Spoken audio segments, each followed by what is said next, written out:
नमस्ते विद्यार्थी मित्रों, ऑनलाइन अभ्यासक्रम में आप सबका स्वागत है। हम बात कर रहे हैं कक्षा 9 विषय हिंदी और उनके तीसरी इकाई जिनका नाम है क्या निराश हुआ जाए। आज हम इस गद्य की समझौती देखने वाले हैं। तो सबसे पहले हम बात करेंगे लेखक के परिचय की। तो यह जो गद्य है उनके लेखक है हजारी प्रसाद द्विवेदी जी। आप यहाँ उनकी फोटो भी देख सकते हैं। तो साथ साथ हम बात करते हैं कि यह जो गद्य है उनका साहित्य प्रकार है निबंध। आपको इन दोनों प्रश्नों को याद रखना है। जिन्होंने यह गद्य लिखा है हजारी प्रसाद द्विवेदी जी और उनका यह साहित्य प्रकार हम देखें तो वे है निबंध। गद्य की समझौती से पहले हम लेखक का थोड़ा परिचय देखेंगे और उनके बाद क्या करेंगे, गद्य को समझेंगे। यहाँ पर आपकी पाठ्य पुस्तक में लेखक का परिचय दिया गया है, उनको हम देखें तो हजारी प्रसाद द्विवेदी जी हिंदी के एक श्रेष्ठ निबंधकार के रूप में प्रसिद्ध है और उनका जन्म बलिया उत्तर प्रदेश जिले के दुबे का छापरा नामक गांव में हुआ था और पारिवारिक परंपरा अनुसार संस्कृत का अध्ययन यानी अभ्यास शुरू करके उन्होंने हिंदू काशी विश्वविद्यालय से ज्योतिषाचार्य की परीक्षा भी उत्तीर्ण की थी। तो गुरुदेव रविंद्रनाथ के आश्रम में 1940 ईस्वी सन से 1950 तक हिंदी भवन के निर्देशक के रूप में भी अपना कार्य किया है। तत्पश्चात यानी उनके बाद काशी हिंदू विश्वविद्यालय वाराणसी एवं पंजाब विश्वविद्यालय चंडीगढ़ में हिंदी विभाग के प्रोफेसर तथा अध्यक्ष पद पर उन्होंने अपना कार्य किया है। तो भारत सरकार ने उन्हें पद्म भूषण की उपाधि से भी सम्मानित किया है। अच्छा साहित्य उनसे प्राप्त होने के स्वरूप भारत सरकार ने उन्हें पद्म भूषण की उपाधि से भी सम्मानित किया है। तो अब हम बात करते हैं उनके साहित्य सर्जन की। तो हिंदी साहित्य जगत में द्विवेदी जी एक अच्छे निबंधकार, उपन्यासकार, समालोचक तथा शोधकर्ता, इतिहासकार के रूप में काफ़ी प्रचलित रहे हैं और उनकी कुछ कृतियों के नाम यहाँ दिए गए हैं। अशोक के फूल, विचार प्रवाह, कुटज, कल्पलता आदि उनके निबंध संग्रह है। तो बाण भट्ट की आत्मकथा, पुनर्नवा, चारुचंद्र लेख, अनामदास का पौधा उनके उपन्यास है तथा कबीर, सूरदास, हिंदी साहित्य का आदिकाल, साहित्य सहचर, हिंदी साहित्य उद्भव और विकास आदि उनकी आलोचना तथा इतिहास के ग्रंथ रहे हैं। यह है उनके साहित्य कृतियों का परिचय। तो अब बात करते हैं गद्य के शीर्षक की समझौती की और इस गद्य का टूक सार देखें। तो यहाँ पर आप देख सकते हैं कि गद्य का शीर्षक लिखा हुआ है क्या निराश हुआ जाए। एक तरह से लेखक ने हमें यह प्रश्न ही किया है कि क्या हमें हमेशा निराश होना चाहिए। लेखक भी थोड़े उदास है, उनका मन भी थोड़ा उदास है, परंतु उन्होंने कहा है कि हमें उदास नहीं होना चाहिए, निराश नहीं होना चाहिए। किस विषय पर उन्होंने यहाँ पर बात की है उसको हम देखें तो प्रस्तुत निबंध में द्विवेदी जी ने यह समझाया है कि तत्कालीन भारतीय समाज में व्याप्त अनाचार सिर्फ बाहरी स्तर पर है। आजकल आप समाचार पत्र पढ़ते होंगे या तो टीवी चैनलों में न्यूज़ देखते होंगे तो हमें कहीं ना कहीं ऐसे ही समाचार देखने को मिलते हैं। यहाँ पर चोरी हुई है, यहाँ पर हिंसा हुई है, यहाँ पर लूट हुई है, यहाँ कोई व्यक्ति ठगा गया है, अनाचार हो रहा है। चारों ओर हम देखें तो आजकल हमें ऐसे ही समाचार सुनने को मिलते हैं। या तो अखबार भी आप देखेंगे तो इन्हीं समाचारों से भरे हुए हैं। टीवी चैनलों में भी या तो हमारे आसपास के मोहल्ले में भी हम यही प्रकार के माहौल देख रहे हैं। परंतु लेखक कहते हैं कि यह सभी क्या है, केवल बाहरी स्तर पर ही नजर आ रहे हैं। वास्तव में आज भी लोगों में मानवीय मूल्यों के प्रति आस्था कायम बनी हुई नजर आती है। और वे कहते हैं कि इस निबंध में वे कहते हैं कि आज हमारे समाज में भले ही अनेक बुराइयां आ गई है, झूठ, बेईमानी, धोखेबाजी, भ्रष्टाचार आदि की घटनाएं हो रही है और अखबार भी उनसे ही भरे रहते हैं, हम रोज़ पढ़ते हैं और इन सभी को देखकर हमारा मन उदास हो जाता है। हमें लगता है कि कहीं भी न्याय नहीं है, कहीं भी शांति का माहौल नहीं है। लेकिन इनका अर्थ यही तो नहीं है कि समाज में कोई अच्छी बातें नहीं हैं। ऐसे माहौल को देखकर हम क्या हो जाते हैं, उदास हो जाते हैं, निराश हो जाते हैं।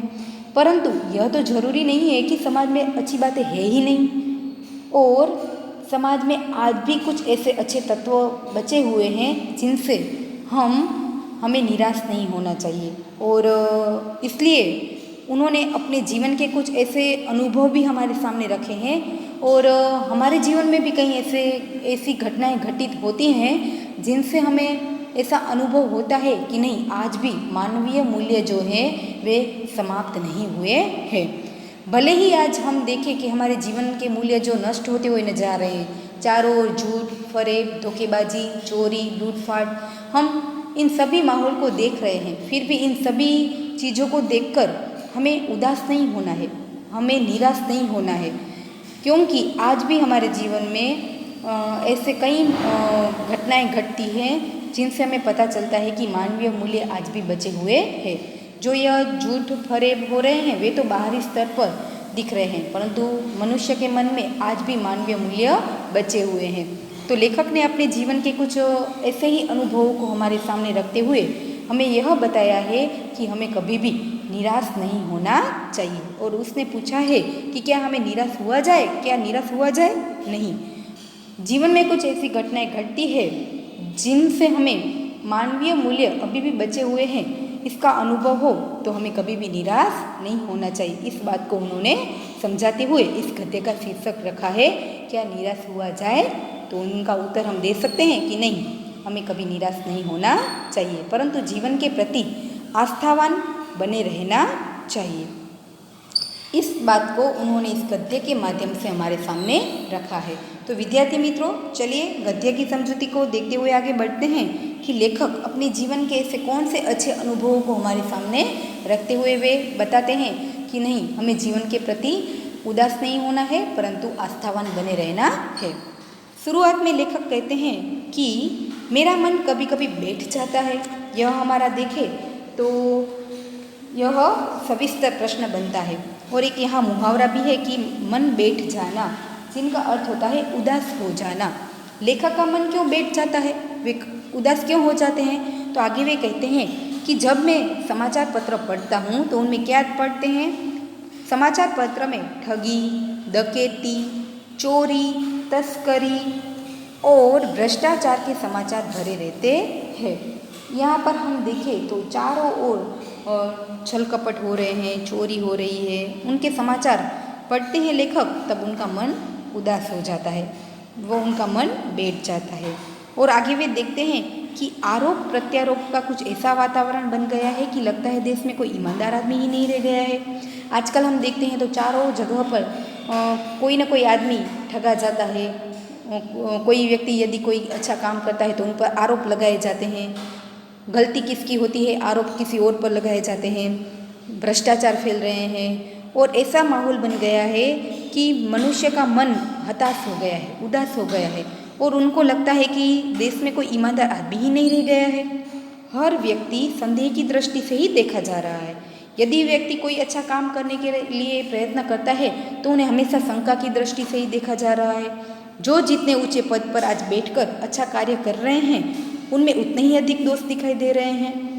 कोई भी व्यक्ति यदि अपना अच्छा काम करना चाहता है, ऊंचे पद पर बैठकर भी, यानी कि अच्छे अच्छे पद पर रहकर भी अपने ईमानदारी के पूर्वक आगे बढ़ना चाहता है तो उन पर आरोप लगाए जाते हैं, उनको शंका की दृष्टि से देखा जाता है।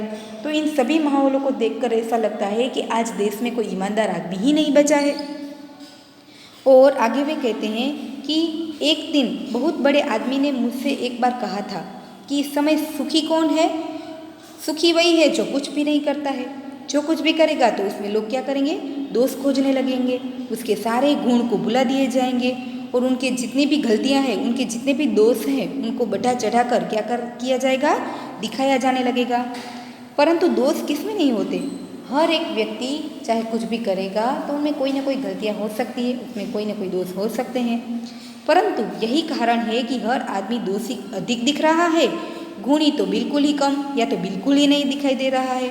अगर स्थिति ऐसी ही है तो चिंता का विषय हो जाएगा। यहाँ पर लेखक कहते हैं कि एक दिन मुझे एक अच्छे विद्वान व्यक्ति ने कहा कि आजकल इस समय में सुखी कौन है? जो कुछ भी नहीं करता है वही व्यक्ति आज सुखी नजर आता है, क्योंकि जो कुछ भी अच्छा काम करने जाएगा तो लोग उनमें कोई ना कोई दोष ढूंढेंगे, उनकी हर प्रकार की गलतियाँ सामने लाएंगे। इसलिए अच्छा है कि कोई व्यक्ति कुछ काम ही ना करे और उनके जितने भी अच्छे गुण होंगे उनको बुला दिए जाएंगे और उन पर दोष के आरोप लगाए जाएंगे। यदि ऐसा ही रहा तो स्थिति कैसी हो जाएगी? चिंताजनक हो जाएगी। और अर्थात हम देखें कि दोषों का प्रभाव गुण के अच्छे प्रभाव की अपेक्षा अधिक दिखाई दे रहे हैं। गुण को बुला दिया जा रहा है और दोषों को बढ़ा चढ़ाकर और दिखाया जा रहा है। इस तरह की मानसिकता क्या होगी? मानसिकता की वजह से धीरे धीरे पूरे समाज की सोच को नकारात्मक बना दिया जाएगा। इसलिए लेखक कहते हैं कि यदि कोई काम ही न करे तो वही आज इस समय में सुखी माना जा रहा है, क्योंकि यदि कोई काम करेगा तो लोग उनमें और दोष ढूंढने लगेंगे। तो इन सभी चीज़ों को देखते हुए लेखक कहते हैं कि क्या यही मेरा भारतवर्ष है? क्या यह मेरा भारत देश है? और इस भारत देश का जिसका सपना किसने देखा था? तिलक और गांधी जी ने देखा था। रविंद्रनाथ ठाकुर और मदन मोहन मालवीय का महान संस्कृत सभ्य भारतवर्ष किसी अतीत के गह्वर में, यानी कि भूतकाल के गह्वर में, गह्वर का अर्थ होता है गड्ढे में डूब गया हो। और आर्य और द्रविड़, हिंदू और मुसलमान, यूरोपियन और भारतीय आदर्शों की यह मिलन भूमि मानव समुद्र क्या कहीं सूख गया है? मेरा मन कहता है कि ऐसा हो ही नहीं सकता। हमारे महान मनीषियों का यह सपनों का भारत है और वे हमेशा बना रहेगा। हम देखें तो हमारा जो भारतवर्ष है वह एक प्राचीन और विशाल देश माना गया है। सदियों से यहाँ अनेक जातियाँ आई है और यहीं पर बस कर रह गई है। विदेशों से अनेक धर्मावलंबी यहाँ आए और यहीं के होकर रह गए। इस प्रकार भारत देश जो है वह आर्य और द्रविड़, हिंदू और मुसलमान, यूरोपियन और भारतीय आदर्शों की एक मिलन भूमि के रूप में पहचाना गया है। और भारतीय सभ्यता में विदेश से आई सभ्यताओं का भी प्रभाव देखा जा सकता है। यहाँ की संस्कृति में विदेशी संस्कृतियाँ इस तरह घुल मिल गई है जैसे एकता का प्रतीक नजर आ रही है। भारतीय समाज में देशी विदेशी तरह तरह के लोग आए और समा गए हैं। इसलिए भारतवर्ष को महामानव समुद्र के रूप में पहचाना गया है। और हमारे भारत देश के जो बड़े बड़े विद्वान व्यक्ति हैं उनका तो सपना है हमारे भारत देश को एक प्रगति के राह पर ले जाने का। तो हम देखें कि यहाँ पर जितने भी लोग आए हैं हम सब जानते हैं कि हमारा भारत देश एक प्राचीन देश है और साथ साथ बिन सांप्रदायिक देश है। यहाँ कई तरह के धर्मों को मानने वाले लोग रहते हैं। और भारतीय समाज की बुनियाद अनेकता में एकता की भावना की सुदृढ़ता के लिए सभी महापुरुषों ने बहुत ही प्रयत्न किए हैं। तो क्या हम इन्हें व्यर्थ जाने देंगे? हमारे भारत देश में ऐसे कई महान व्यक्ति हुए हैं जिन्होंने हमारे भारतीय संस्कृति की सभ्यता को बनाए रखने के कई प्रयत्न किए हैं। अनेकता में भी एकता को बनाए रखने के उन्होंने कई प्रयत्न किए हैं। तो क्या हम इन सबको व्यर्थ जाने देंगे? नहीं। लेखक कहते हैं कि यह हमारे भारतीय मनुष्यों के सपनों का भारत है और उन्हें हम व्यर्थ जाने नहीं देंगे। हम निराश नहीं होंगे। हम हमारी भारतीय संस्कृति को बचाए रखने के अधिक से अधिक प्रयत्न करते रहेंगे। और आगे वे कहते हैं कि यह सही है कि इन दिनों कुछ ऐसा माहौल बना है कि ईमानदारी से मेहनत करके जीविका यानी कि अपने जीवन को चलाना निरीह और भोले भाले श्रमजीवी पीस रहे हैं और झूठों तथा फरेब का रोजगार करने वाले फल फूल रहे हैं।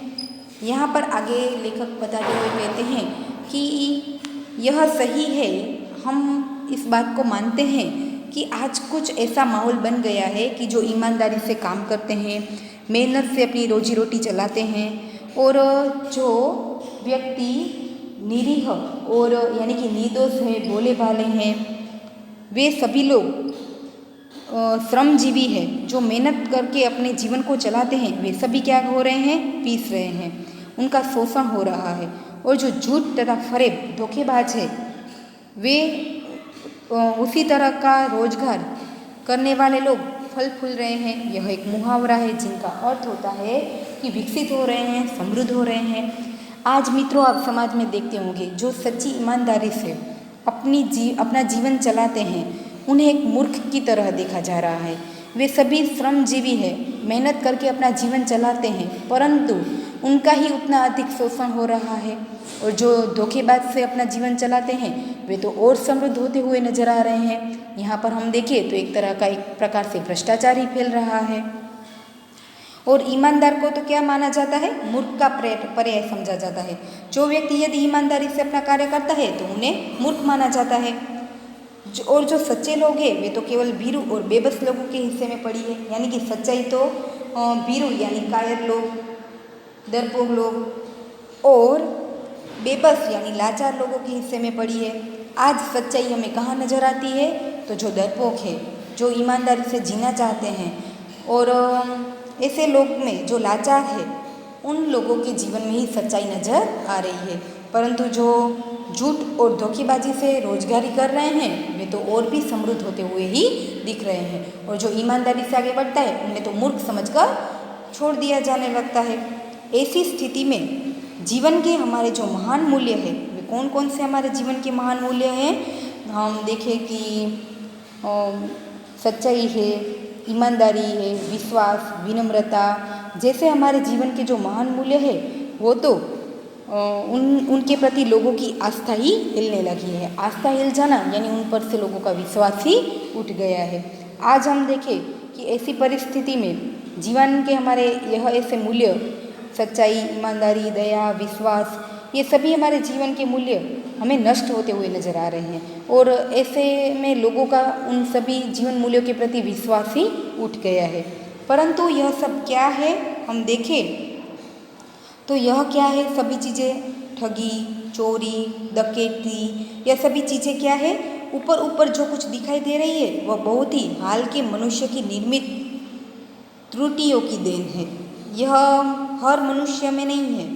चोरी, डकैती, भ्रष्टाचारी कुछ लोगों के मन में ही ऐसे माहौल दिख रहे हैं। उनकी कुछ लोगों की ऐसी विचारसरणी है जो इसी राह पर चल रहे हैं। ठगी करते हैं, छल कपट करते हैं, अनाचार करते हैं, लोगों के साथ हिंसा का माहौल बनाते हैं, लोगों पर अपनी गलतियों का आरोप दूसरों पर डाल देते हैं।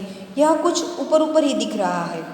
और वे कौन है? मनुष्य की जिनमें उनकी नीतियों की त्रुटियां हैं, ऐसे ही लोगों में ऐसा माहौल दिख रहा है।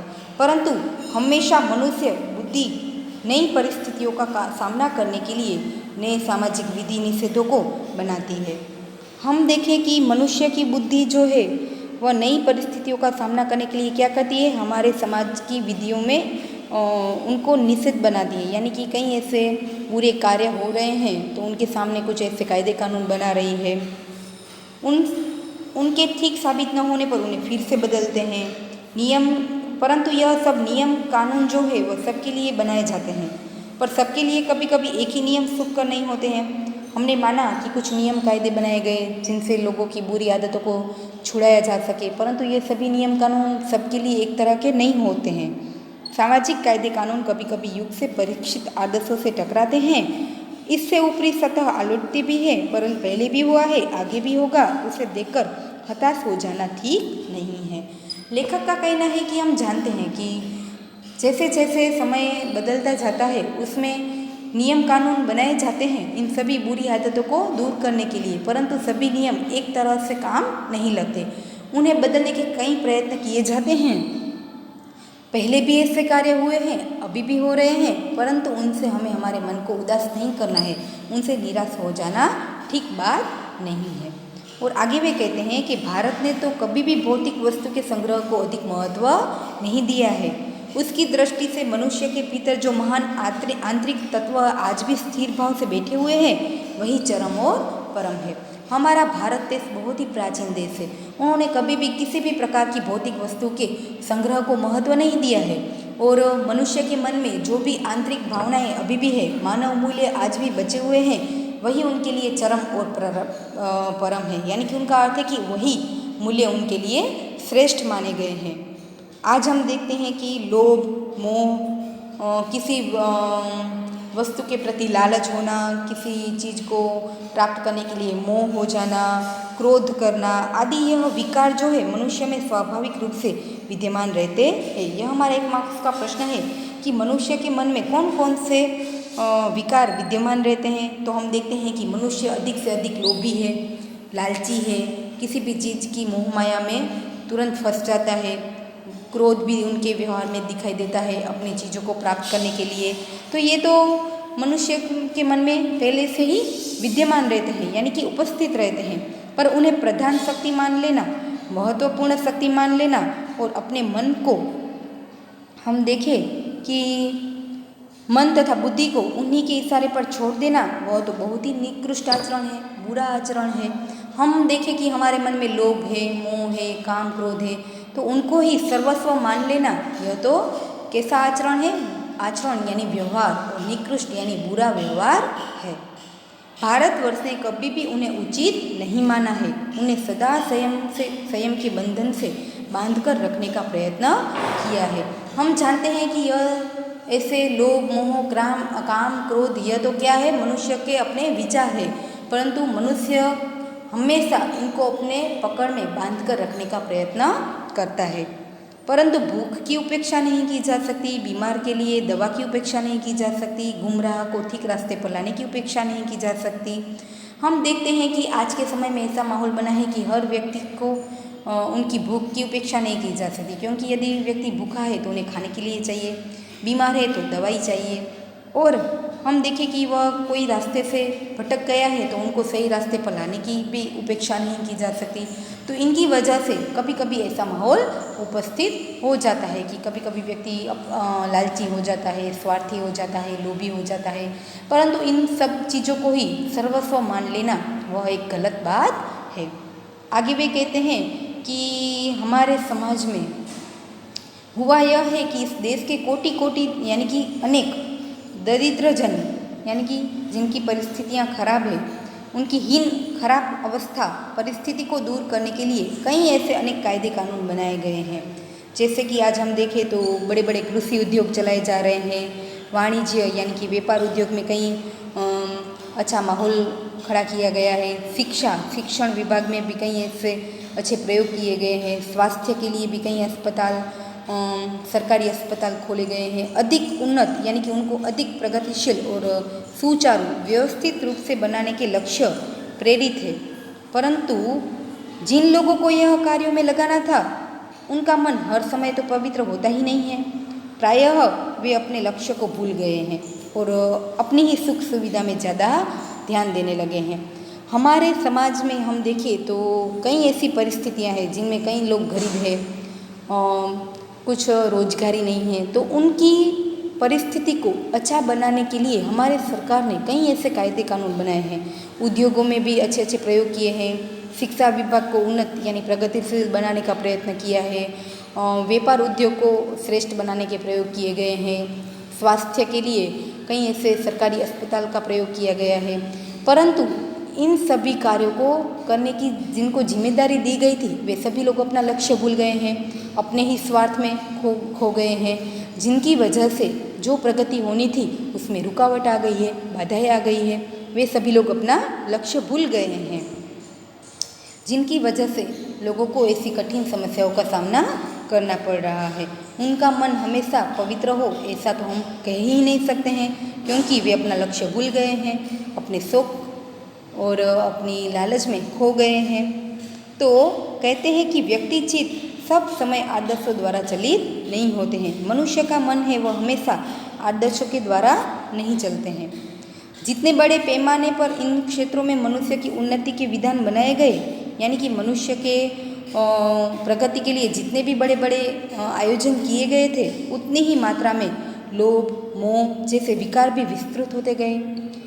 मनुष्य की खराब परिस्थिति को व्यवस्थित करने के लिए, उनमें प्रगति लाने के लिए जितने भी बड़े बड़े अच्छे कार्य किए गए, उन कार्यों को लोग भूलकर क्या करने लगे, उनमें और भी लोभ मोह जैसे विकार फैलने लगे।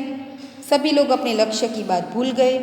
आदर्श जो थे वो उनको मजाक का विषय बनाया गया और संयम को दफयानुसी मान लिया गया, यानी अपने मन को सही आदर्शों पर ले जाना है, उनको क्या माना गया, दफयानुसी माना गया, यानी कि उनको एक झूठी बात मान लिया गया, पुराने ख्यालात वाला माना गया, जिनके कारण परिणाम जो होना था वो तो आज हम देख रहे हैं। परंतु यह सभी मनुष्य के मन में ऐसे विचार नजर नहीं आते हैं। यह तो क्या है, कुछ थोड़े से लोगों के बढ़ते हुए लोभ का नतीजा है। परंतु इससे भारतवर्ष के पुराने आदर्श और भी अधिक स्पष्ट रूप से महान और उपयोगी होते हुए नजर आ रहे हैं। हम देखें कि जिन सभी लोगों को उनकी परिस्थितियों को सुधारने के लिए उन लक्ष्य के प्रति लगाया गया था, वे सभी लोग अपना लक्ष्य भूल गए और स्वार्थ के मोह में लिप्त हो गए। परंतु सभी मनुष्य में ऐसे विचार नहीं होते हैं। कुछ ही लोगों की लोभ का यह नतीजा है, जिनके कारण उनके लक्ष्य भूल गए, वे अपना लक्ष्य भूल गए और जो परिणाम होना था वो तो हम सब देख रहे हैं। चारों ओर भ्रष्टाचार फैल रहा है, लोग चोरी डकैती का माहौल बना रहे हैं। और परंतु ऐसे ही कुछ लोगों के ऐसे विचार की वजह से हमें निराश नहीं होना चाहिए, क्योंकि भारतवर्ष के पुराने आदर्श अभी भी नष्ट नहीं हुए हैं। परंतु ऐसे विचार, ऐसे आदर्श मूल्यों को और बचाए रखने के प्रयत्न करने के लिए हमारे मन को बढ़ावा दे रहे हैं, मजबूत हमें दिख रहा है। मनुष्य की जो मानसिकता है, विश्वास, ईमानदारी, परिश्रम, दया, सच्चाई, यह सभी चीज़ें इन माहौल में और उपयोगी नजर आ रहे हैं। कहने का तात्पर्य है कि यदि समाज प्रगतिशील है तो व्यक्ति का जीवन भी सुविधाजनक होगा, परंतु यदि समाज उन्नत नहीं है तो व्यक्ति कितना भी धनी क्यों न हो जाए, उनका जीवन सुविधाजनक नहीं हो सकता। मनुष्य के जीवन में चाहे उनको सुविधाजनक परिस्थिति देने के कई प्रयत्न किए जाएंगे, परंतु व्यक्ति के मन में ऐसे ईमानदारी, सच्चाई, दया की भावना जैसे आदर्श मूल्य नहीं होंगे तो चाहे उन्हें जितनी भी सुविधाजनक परिस्थिति क्यों न दे, उनको मानसिक शांति नहीं मिलेगी। और हम देखें आगे तो लेखक कहते हैं कि हमारा जो भारत देश है, हमारा जो भारतवर्ष है, वे सदा कानून को धर्म के रूप में देखता आ रहा है। हम हमारे कानूनों को धर्म के समान मानते हैं। भारतवर्ष वर्षों से कानून को धर्म के रूप में देखता आ रहा है। व्यक्ति यदि चाहे भ्रष्टाचारी करेगा, हिंसा करेगा, परंतु यदि वे कानून के नियमों से डरता है। परंतु आज के वर्तमान स्थिति में हम देखें तो कानून और धर्म के क्या कर दिया गया है, अंतर बना दिया गया है। वर्षों से यही चलता आ रहा है कि कानून जो है, हमारा नियम कायदे कानून है, उनको धर्म के रूप में देखते थे, क्योंकि मनुष्य यदि कानून से डरेगा तो वे कोई ऐसी बुरा व्यवहार करने से रुक जाएगा। परंतु आज वर्तमान परिस्थिति में कानून और धर्म को भी क्या कर दिया है, अलग कर दिया है, उन दोनों के बीच अंतर कर दिया है। व्यक्ति धर्म को धोखा नहीं दे सकता, लेकिन कानून को दे सकता है। हम जानते हैं कि जिनके मन में ईमानदारी, दया, विश्वास की भावना है, वे व्यक्ति धर्म को मानने वाले होते हैं और कभी भी धोखेबाजी में नहीं पड़ेंगे। लेकिन जो लालची है, ठगी है, छल कपट करने वाले हैं, वे सभी लोग कानून से भी नहीं डरते हैं। उनमें भी भ्रष्टाचार फैलाकर अपना कार्य कर लेते हैं। यही कारण है कि लोग धर्म भीरू हैं, यानी कि अच्छे लोग हैं, जिनके ख्यालात अच्छे हैं, वे धर्म से डरते हैं, इसलिए वे कभी ऐसे बुरी आदतें अपने में नहीं लेते हैं।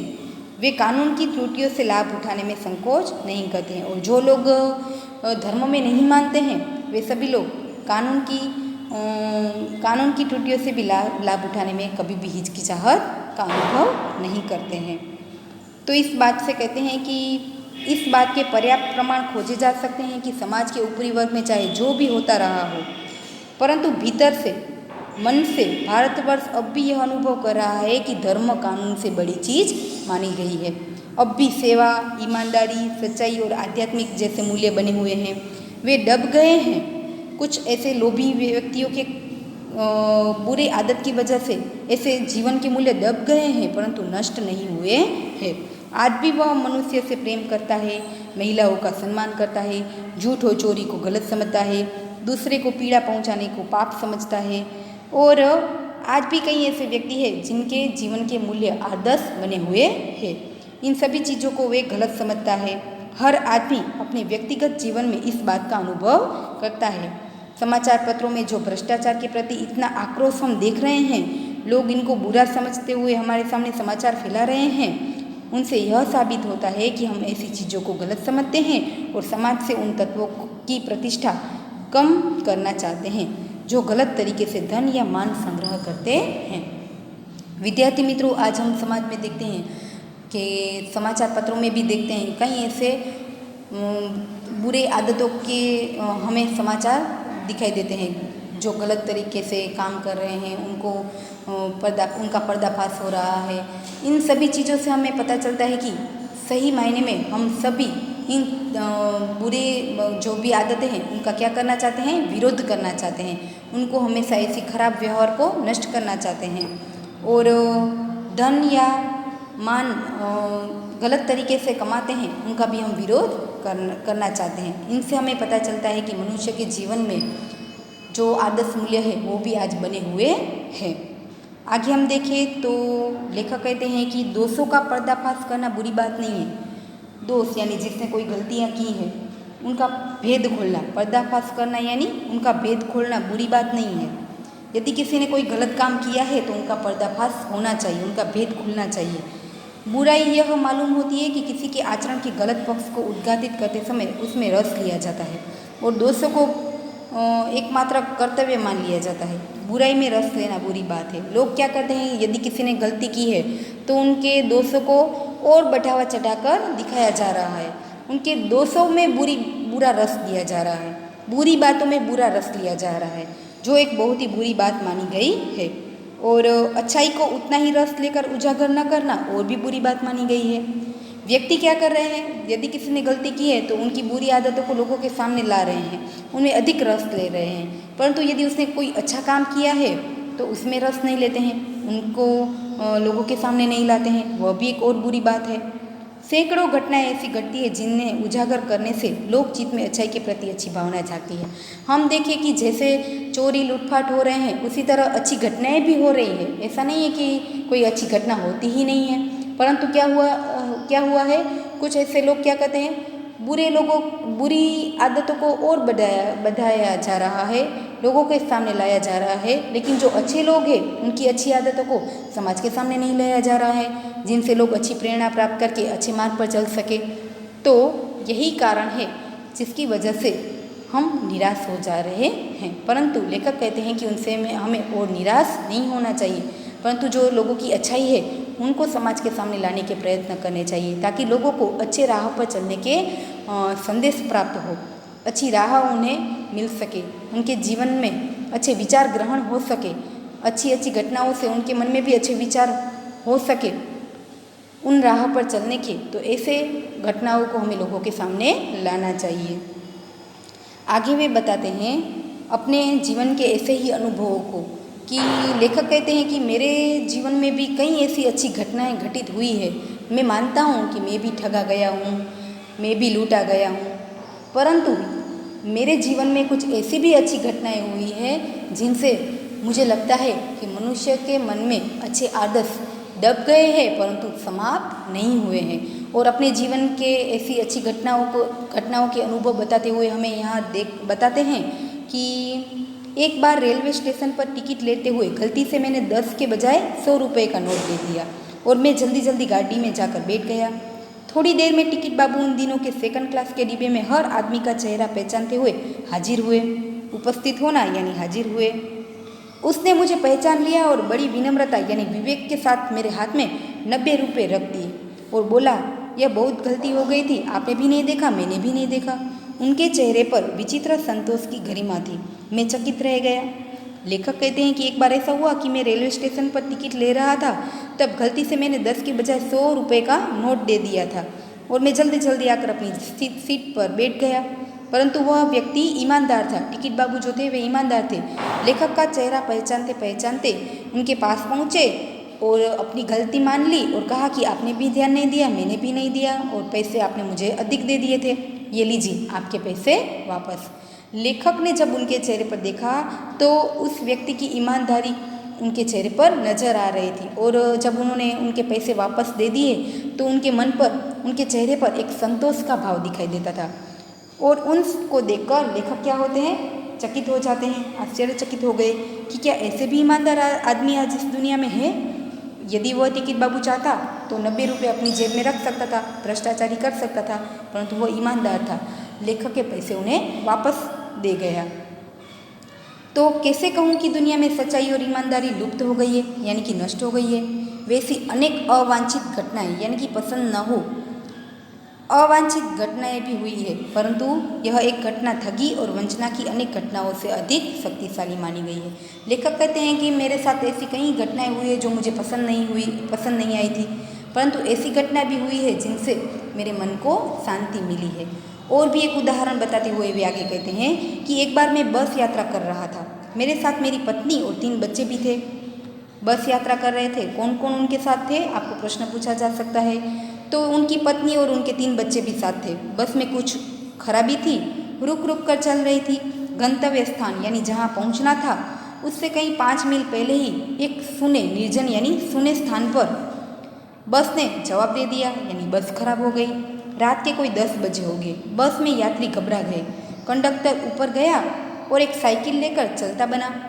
कंडक्टर जो था वह बस के ऊपर गया, वहाँ साइकिल पड़ी हुई थी, उसको उठाया, नीचे उतरा और वहाँ से आगे बढ़ गया। लोगों को संदेह हुआ, यानी कि शंका हो गया कि हमें धोखा दिया जा रहा है। जब कंडक्टर बीच राह पर इन सभी यात्रियों को छोड़कर चला गया तो सभी लोगों को ऐसा लगा कि वह आदमी जो है वह यात्रियों को धोखा दे रहा है, उन्हें लूटना चाहता है। परंतु बस में बैठे लोगों ने तरह तरह की बातें शुरू कर दी। किसी ने कहा कि यहाँ डकैती होती है, 2 दिन पहले ही इसी तरह बस को लूट लिया गया था। परिवार सहित अकेला मैं ही था। लेखक कहते हैं कि सभी लोग अलग अलग लोग थे, परंतु परिवार सहित तो मैं एक ही था। बच्चे पानी पानी के लिए चिल्ला रहे थे। पानी का तो कहीं ठिकाना ही नहीं था। ऊपर से आदमियों का डर समा गया था कि क्या होगा पता नहीं, इन अंधेरी रात में लोगों को लूटा जाएगा। हमने सुना है कि 2 दिन पहले ही यहाँ लूटपाट हुई थी, बस को लूटा गया था। यह कंडक्टर और बस ड्राइवर भी हमें धोखा दे रहा है। तरह तरह की बातें बस में होने लगी। कुछ नौजवानों ने ड्राइवर को पकड़कर मारने पीटने का हिसाब बना लिया। कुछ यात्रियों तो क्या करने लगे, बस ड्राइवर को पकड़ लिया और उनको मारने लगे और कहा कि सच बोल, तू हमारे साथ क्या करना चाहता है। ड्राइवर के चेहरे पर हवाइयाँ उड़ने लगी। हवाइयाँ उड़ना यानी कि चेहरे का रंग फीका पड़ गया। ड्राइवर तो डर गया। यह एक मुहावरा है। आगे हम देखें तो लोगों ने उसे पकड़ लिया। वह बड़े कातर ढंग से मेरी ओर देखने लगा। कातर ढंग से देखना यह भी एक मुहावरा है जिनका अर्थ होता है भयभीत होकर लेखक की ओर देखने लगा, क्योंकि जो लोग उन्हें मार रहे थे उनसे तो बचने का कोई चांस ही नहीं था। इसलिए लेखक दूर खड़े थे तो उस बस ड्राइवर ने लेखक की ओर देखा और इशारे से कहा कि आप मुझे बचाए।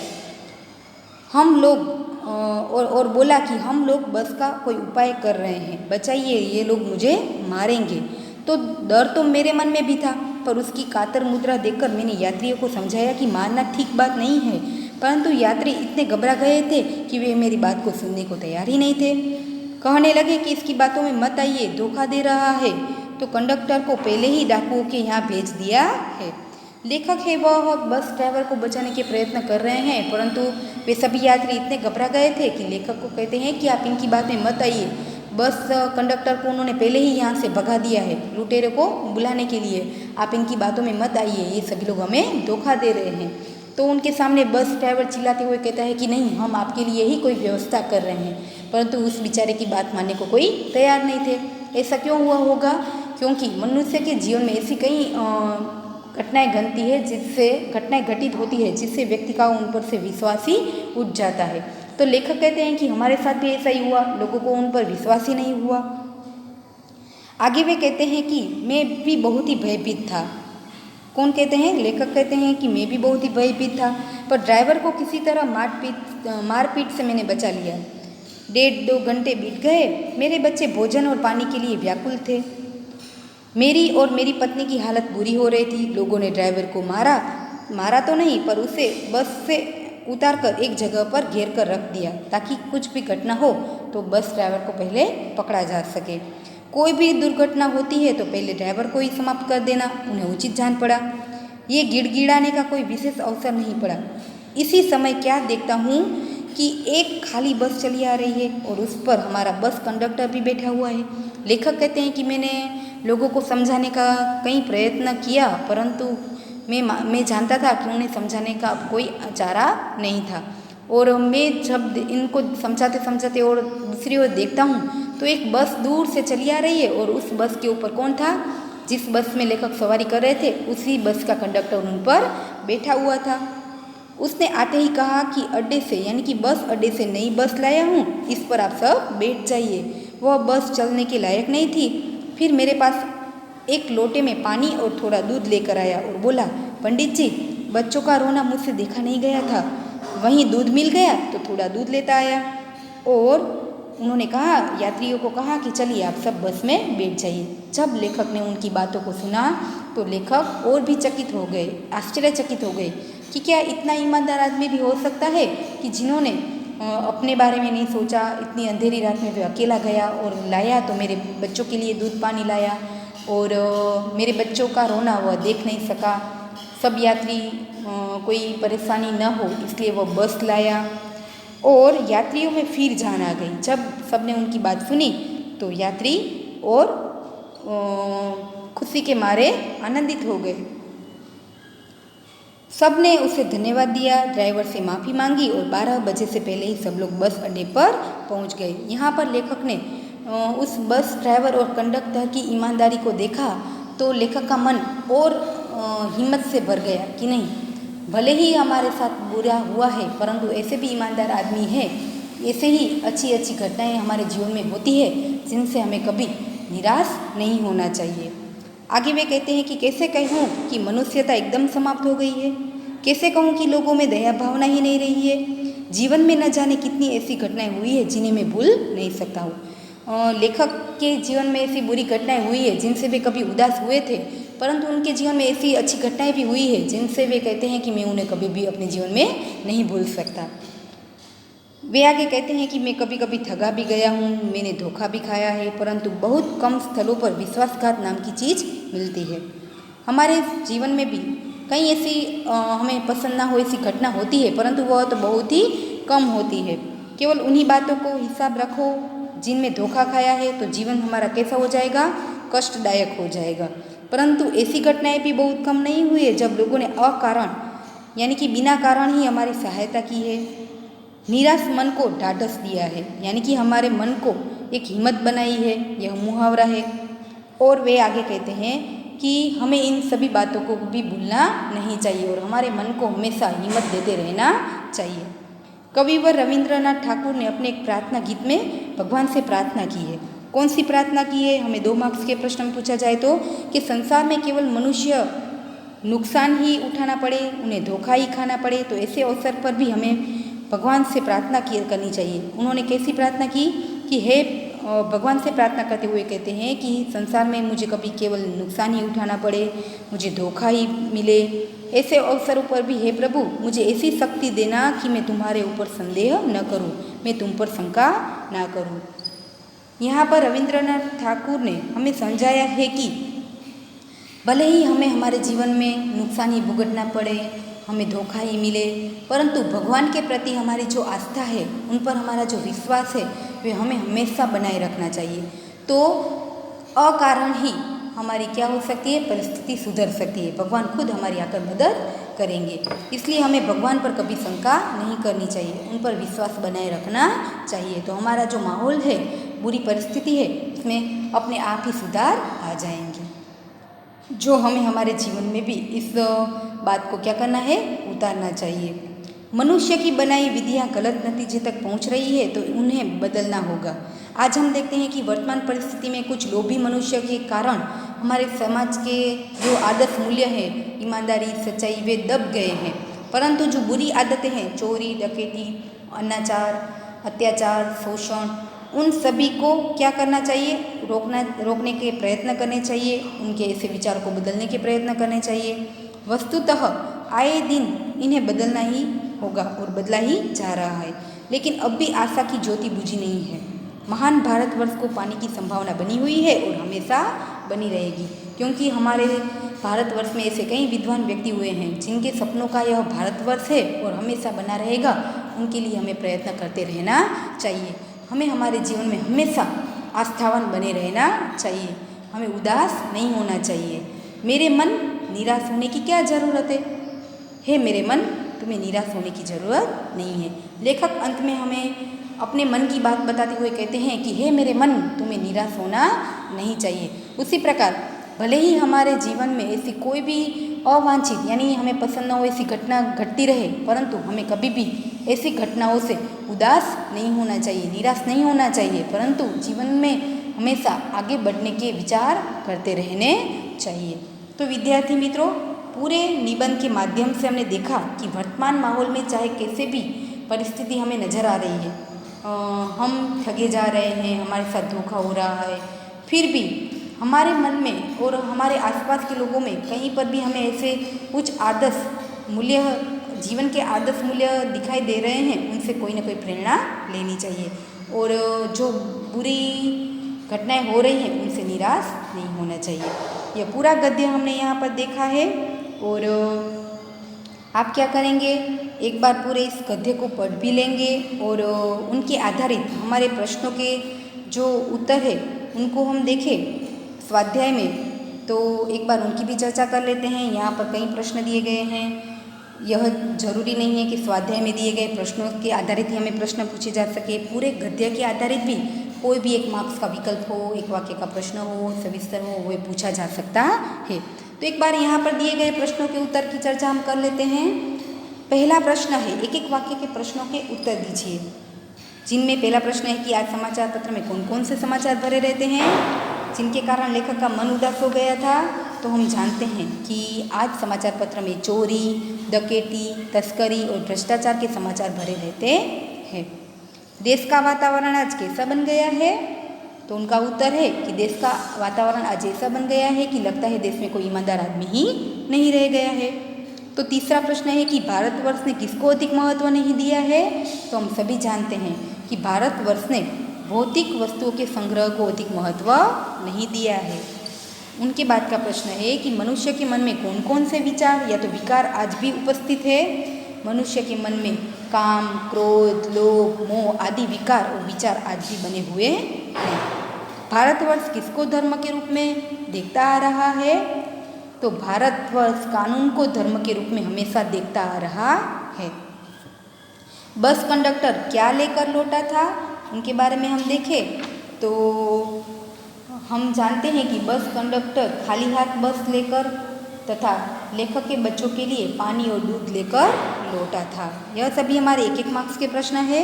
उनके बाद है दो दो वाक्यों के प्रश्न। उनके उत्तर को हम देखें तो लोगों में महान मूल्यों के बारे में आस्था क्यों हिल गई है, तो आजकल ईमानदारी और परिश्रम करके जीविका कमाने वाले श्रमजीवी पीस रहे और झूठ लोग फल फूल रहे हैं, इसलिए लोगों में महान मूल्यों के बारे में आस्था हिल गई है।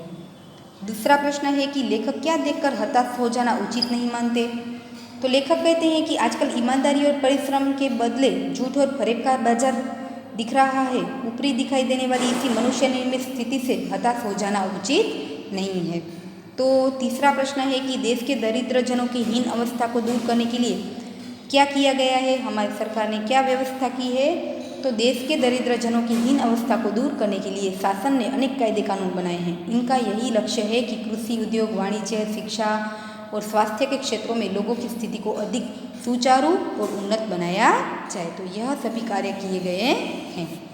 कविवर रविंद्रनाथ ठाकुर ने प्रार्थना गीत द्वारा भगवान से क्या प्रार्थना की थी, यानी कि क्या याचना की थी, तो कविवर रविंद्रनाथ ठाकुर ने अपने प्रार्थना गीत में भगवान से प्रार्थना की थी कि संसार में केवल नुकसान उठाना पड़े, धोखा खाना पड़े तो भी मैं कभी विचलित न होऊं। ऐसे अवसर पर भी हे प्रभु मुझे ऐसी शक्ति देना कि मैं तुम पर कभी शंका न करूं।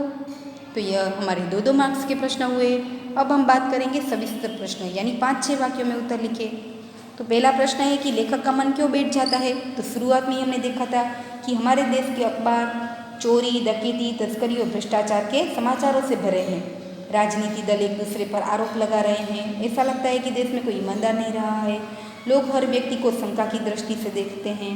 जो जितने अच्छे अच्छे पद पर कार्य कर रहे हैं उनमें अधिक दोष ढूंढे जा रहे हैं। सब अपने अपने स्वार्थ में खोए हुए हैं।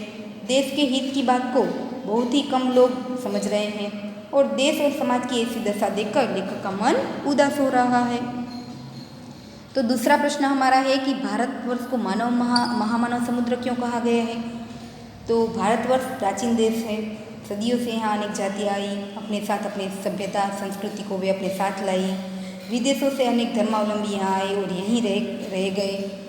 यहाँ हम देखें तो आर्य, द्रविड़, हिंदू, मुसलमान, यूरोपियन और भारतीय आदर्शों की यह मिलन भूमि मानी जाती है, क्योंकि यह सभी लोग यहाँ आए थे। भारतीय सभ्यता में विदेश से आई सभ्यताओं का भी प्रभाव हो नजर आ रहा है। यहाँ की संस्कृति में विदेशी संस्कृतियाँ घुल मिल गई है। भारतीय समाज में देशी विदेशी तरह तरह के लोग आए और यहीं के रह गए, इसलिए भारतवर्ष को महामानव समुद्र कहा गया है। तो तीसरा प्रश्न है कि धर्म को भारतवर्ष में श्रेष्ठ क्यों माना गया है, तो शासन और समाज की सुख सुविधा के लिए सरकार तरह तरह के कायदे कानून बनाती है, लेकिन भारतवासियों की दृष्टि में धर्म कानून से बड़ा है। धर्म के कारण ही अभी भी सच्चाई, ईमानदारी, सेवा और आध्यात्मिकता बने हुए हैं। धर्म के भय से मनुष्य झूठ और चोरी को गलत समझता है। धर्म बुद्धि के कारण ही लोग दूसरों के पीड़ा पहुंचाना पाप मानते हैं। धर्म बुद्धि ही लोभ, मोह, काम, क्रोध आदि विकारों पर संयम रख सकती है, निकृष्ट आचरण करने से रोक सकती है। इसलिए धर्म को भारतवर्ष में श्रेष्ठ माना गया है। तो साथ साथ हम देखिए कि आखिरी प्रश्न है कि यह सभी ईमानदारी सच्चाई हमें कहाँ नजर आती है। तो कंडक्टर ने अपनी ईमानदारी कैसे बताई, इस प्रश्न के उत्तर में हम देख सकते हैं कि एक बार लेखक सपरिवार बस यात्रा कर रहे थे। जहाँ पहुँचना था लगभग उनसे 5 मील पहले एक सुनसान स्थान पर बस खराब हो गई।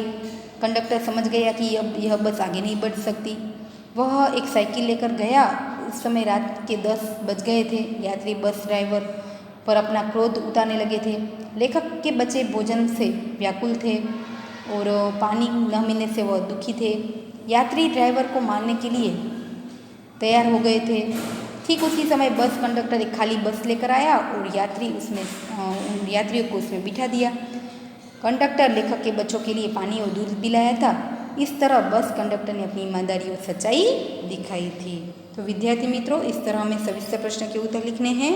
तो साथ साथ हम देखें कि यहाँ पर कई व्याकरण के कुछ टॉपिक दिए गए हैं, यानी कि मुहावरों के अर्थ लिखे, शब्द समूह के अर्थ लिखे, विशेषण बनाइए, भाववाचक बनाइए, विरोधी शब्द बनाइए। इन सभी व्याकरण के पॉइंट को हम क्या करेंगे, हमारी नोटबुक में लिखेंगे। आपको क्या करना है, पाठ की समझूती के आधारित प्रश्नों के उत्तर लिखने हैं। पूरा पाठ आप एक बार पढ़ लेंगे ताकि आपको अच्छे से समझ आ सके। नमस्ते, थैंक यू।